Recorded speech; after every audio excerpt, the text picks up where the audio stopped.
Satu hal yang paling pasti, di keadaan hujan itu jalannya kan basah. Kalau basah, pasti ada perbedaan friksi. Gripnya beda, feelingnya beda, genangan air di mana-mana. Hal pertama yang harus kita tahu ketika kita menghadapi jalanan basah adalah mengantisipasi kecepatan kita. Nggak bisa di kecepatan normal waktu lagi basah, pasti akan lebih rendah. Kedua, kalau kita ngelewatin genangan air, kita juga harus kira-kira. Genangan air itu adalah hal yang paling nggak ketebak. Bisa 1 senti, bisa sejengkal, dan itu sangat berpengaruh. Apalagi kalau ada di jalanan bebas hambatan, itu pasti pengaruh banyak. Ingat, Mitsubishi Destinator punya yang namanya drive mode, yaitu drive mode yang bisa menyesuaikan dengan keadaan jalan. Drive mode yang pantas kita pakai dalam keadaan hujan adalah wet. Kenapa? Karena mobil ini akan mengantisipasi dengan sendirinya ketika setir tiba-tiba ketarik-tarik. Kalau kita gasnya agresif, dia akan lebih kalem, dan itu menjaga stabilitas dari kendaraan ini. Lalu, dengan adanya drive mode, artinya traction control kan berjalan nih lebih ekstra.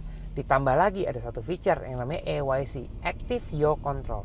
Apa tuh? Kalau mobil ini tiba-tiba dalam tanda kutip kepleset atau menghadapi satu tikungan, dia akan mempertahankan kecepatan yang paling reasonable sesuai dengan grip yang ada. Lalu kalau kita mau menghadapi, contohnya ada banjir. Banjir itu nggak ada kata lain selain sabar. Nggak ada yang lain.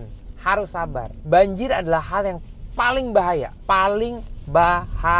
Soalnya bisa menyebabkan water hammer. Gimana caranya water hammer itu bisa terjadi? Adalah ketika air masuk ke dalam mesin. Lewat mana masuknya? Lewat air intake. Dan dengan alasan apapun harus pelan-pelan melewati banjir. Karena kalau water hammer terjadi, game over.